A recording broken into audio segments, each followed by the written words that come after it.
Hey everybody, welcome. It's George from the Dinosaur George Company. Merry Christmas to all of you. Happy New Year to all of you. It is a few days after Christmas. It is absolutely freezing outside, so I'm thrilled to be able to be in here where it's nice and warm. A little different this time. Rather than go through the whole process of recording a podcast episode, which I'll do that later on, I just decided to dedicate a couple of very short and direct videos for those of you that have been writing to me on the Ask Dinosaur George page asking me questions. So I'm going to dive right into it and just make it short, sweet, and to the point. So here we go. Zane writes, "Hello, Dinosaur George. I have two questions. What type of pupils do you think T-Rex had? And two, do you think that the male T-Rexes were bigger than the females? I would believe that the males would be larger, since male animals in general do most of the fighting for the females. Thank you for your time and have a great day." Thank you, Zane. That's very kind of you. All right, pupils, man, that's a tough one. I know that a tremendous amount of advancements have been done in the soft tissue research of dinosaurs, meaning their inner ears and their vision and things that don't necessarily fossilize. So much advancements have been done. I wonder, because their brains have similarities to birds, if they don't have more bird-like pupils, meaning that rather than those slanted slits that we see in most reptiles, these would be more rounded pupils. My guess would be they would be, but I don't know if I've ever, Zane, I don't know if I've ever seen any study of anybody that's really gone in and researched that. It's an interesting question, though. As to your second questions, were the males bigger? You know, I would use the same idea you have, which would be in many of the animals, the males are larger, but that's not the case with birds. Most birds, the females are larger. Most birds, not all, but a lot of the birds, at least the predatory birds, the females are larger. And since Tyrannosaurus Rex has a relationship clearly with modern predatory birds, I would have to say that would lean more towards the idea that the females are larger and that the males were not. Now, I do know that there's been some advancements made in looking at some of the Tyrannosaur material that suggests that the females are bigger. So when you combine the fossil evidence of what I know and then you look at their modern counterparts, it would suggest that the females are larger, and I think that may be the case with those guys as well. All right, this is Juan from El Paso, Texas. Do you believe that Tyrannosaurus Rex was feathered based on the Asian cousin, Eutyrannus? Well, as more and more evidence emerges, it sure appears that carnivorous dinosaurs, theropods, were feathered, Juan. And now I still refuse to accept this notion that they were completely covered like some sort of furry chicken. I don't think that serves any purpose for the really big tyrannosaurs, because once you get to be that large, a coating of feathers to me would seem like a hindrance to everything you do. Also, most of the time, and I've joined in on this as well, where I've said that I believe that they may have had feathers on their head for display, but if you make your living shoving your head into the stomach cavity of your prey in order to get the food, feathers are the absolute last thing you want on your head. That's why vultures don't have them on their head. You can't clean them. You can't preen them. You would have to rely on somebody else to clean them for you. Otherwise, they would just be a big mass of nasty, rotting blood. And that doesn't, to me, seem to serve any purpose. I do, however, believe that they may have been found possibly on the arms or maybe on the tail. Whether or not they had feathers is not, it's not something we can say with any certainty at this point that I'm aware of, because to my understanding, there's been no fossilized evidence that have proven that Tyrannosaurus Rex anyway had feathers, but I would believe it would make sense that they do, but maybe in a very, maybe in a very minor role, maybe not the flamboyant feathers that we would think of, say, on a peacock or even an ostrich. I don't think they were like that. Okay, Alex from San Antonio, my friend Alex from San Antonio, excuse me. You know, for a lot of you, if you go to my website and look up at the top, there's a link to a game, a Dinosaur George game that you can download for free and play for free. Alex's dad is the one who created that game. So if you get a chance, go to my website, dinosaurgeorge.com, look at the top on the menu bar, and you'll see a more button on the far right-hand side. Click on that, look at the drop-down menu, and you'll see video games. And that game is completely free. You can go online and play it completely for free. Download it and play it, and I hope you do. Anyway, Alex's dad is the one that made that. So Alex says, could the North American Oligocene mammals like Subharachodon, Poebrotherium, and Myricoidodon have possibly migrated through Eurasia, given that there was a land bridge back then? And especially since Hyaenodon could do it. Well, Hyaenodon is one of those guys that seemed to be a roamer, something that didn't just find a little small ecological niche and stay in it. He kind of went on searching everywhere, and he becomes distributed much greater area. Now, these animals you mentioned, Subharachodon, Poebrotherium, and Myricoidodon. Myricoidodon is a oreodont. Poebrotherium is a camel. And who else did you say? Subharachodon is sort of a rhino. Certainly, there are relatives of those animals that have expanded or had crossed into other countries, but I don't believe those three particular species did. And there's probably a reason for that. You know, not all animals continuously expand their range. Some migrate to areas and find that the area they wind up in is ideal for them, and they sort of evolve for that particular area. They have no other reason to completely roam. That's why if you come into South Texas, you don't see mule deer. Mule deer have the capability of walking to Texas or from the northern parts of the state down to the southern, but they don't because they're not adapted for that particular environment. So mule deer have no reason, even though they can, no reason to leave their areas. They have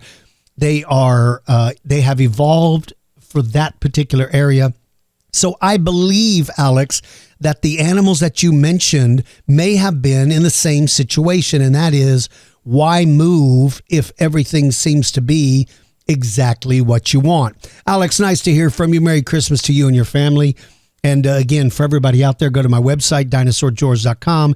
You can click on the game, download it, all the different versions are there, and play it. And I hope you enjoy it. All right, Jason from London, England. Have you seen anything on the new discovered species called Paleosaniwa? Paleosaniwa. Yes, Paleosaniwa. If you don't know what it is, it was sort of like a huge Gila monster or lizard about the size of a Komodo dragon. And I think it ate small dinosaurs. Jason, I read a little bit about Paleosaniwa, and from what I understand, he's about a 9 or 10 foot long, sort of a monitor lizard, late Cretaceous. That's pretty cool, considering that in the late Cretaceous, most of the true reptiles, the crocodiles, there were some giant crocodiles out there. This, I believe, is one of the first really big monitors that was found from that time period. Did it eat small dinosaurs? Absolutely. I think it could. If you're 10 feet long, you certainly have the ability. If it had a mouthful of bacteria, like some of the modern monitors do today, he would have been a threat to things even larger than himself, because like the Komodo dragon, he would be able to bite, infect the wound, and basically follow you till you die of the infection. He may have had the same ability. I know his teeth, from what I read, teeth are very small and serrated. So, man, he had the equipment. Other than his size, I don't know that much about him, Jason. I didn't go into great detail about him, but I find it to be fascinating that we have a big, hulking lizard cruising around at the age of dinosaurs. Now, I say the age of dinosaurs, late Cretaceous is when he was here, but I don't know how close to the KT, to the end of the Cretaceous he showed up. I don't know that. So could it be that he is coming of age because the dinosaurs are slowly fading away? I don't know, man. All I know is that's an incredibly cool animal, to think that there was a giant lizard roaming around at the end of the age of the dinosaurs. I find that to be really cool. All right, Jacob from Converse, Texas. Hey, Converse, Texas is like 10 miles from where I am right now. Jacob says, how come Pteranodon had a crest on his head? What a great simplistic, that's a great question, Jacob. It's short and to the point. By the way, let me give everybody a piece of advice here. When you go to my website, if you want to submit a question and you go to my website, dinosaurgeorge.com, click on the Ask Dinosaur George tab. You'll see it on the far right-hand side where there's a link to a drop-down menu, and you'll see the Ask Dinosaur George page.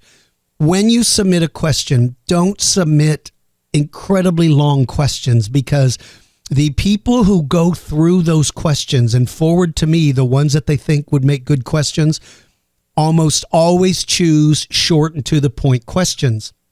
If it's pages long, even though the questions may be absolutely brilliant, I know from experience that they don't read those. They don't submit those to me, because it would require me to spend 15 minutes just reading the question. And especially when you ask dozens of questions within it, when there's 13 or 14 or 15 questions, there's just no way that I could give the time to do that. So my recommendations is to make your questions to the point. I don't want you to feel pressured to only write like 1 or 2 words. But what I'm saying is, to submit incredibly long questions limits your chances of the questions being answered on here.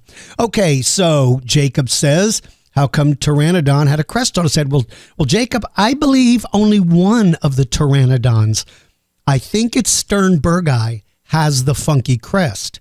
I think that Pteranodon ingens has just the straight crest, the pointy thing. But to your point, why did both of them, or why did either of them have that?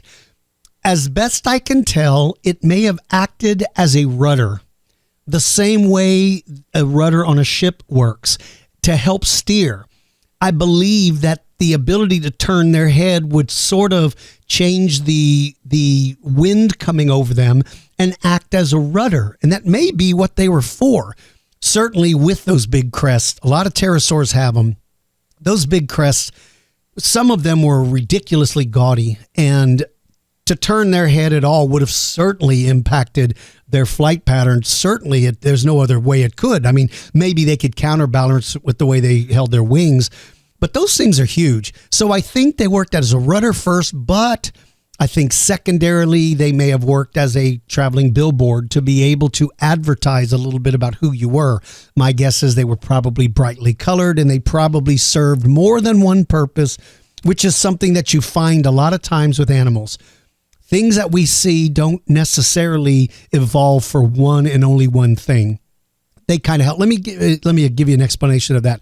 Our family out on our farm, we raise peacocks, and the males during the breeding season are spreading those those tail feathers, drawing attention to themselves. They even rattle them. They shake them to rattle to make sort of a big sort of a rattling, hissing. You ever heard of those rain sticks that you turn them upside down and all the little beads or whatever's inside makes that rain noise? That's sort of the same noise that a peacock makes with his tail feathers. So it's not just to show off, but they all actually make a noise to attract somebody. But those tail feathers also help in steering when he's flying. If you've ever seen a peacock fly, when they're flying, that big tail is dragging behind them. But when they're taking angles and making turns, they are altering the position of their tail in order to glide or to be able to steer. So in a peacock, there's an example of having big flamboyant things to draw attention to themselves, but also having a secondary purpose. So back to the pteranodons. Do I think the same thing? Yes. I think they use them for steering, and I think they use them for display to attract others. All right, finally, Hugo from France. Hugo, I went to your beautiful country, fell in love with it. It's a magnificent place. Hi, George. I hope you're doing great. I am Hugo, and I hope you're doing great as well. First of all, congrats on your channel. Thank you. That's very kind of you, Hugo. It's very interesting, and I learned a lot. That's great. Secondly, I recently saw the trailer for Jurassic World, Fallen Kingdom, and I was triggered by the fact that we can see Ankylosaurus, Stegosaurus, and Triceratops galloping away from the exploding volcano. So my question is, was it possible for these kinds of really heavy animals to physically gallop like a horse? Because these dinosaurs were more or less as heavy as our modern elephants, and I've never seen an elephant gallop. Of course, they can trot or walk fast, but that's all. Thanks for answering my question and have a great day. Au revoir. Well, Hugo, thank you very much, my friend. Merci for taking the time to write to me. I don't think Ankylosaurus and Stegosaurus would have had any hope of galloping, running. But I do think they could have moved quicker than we give them credit for, because all you have to do is look at a hippo, a rhino, or an elephant and come to the realization that they are very, very fast animals.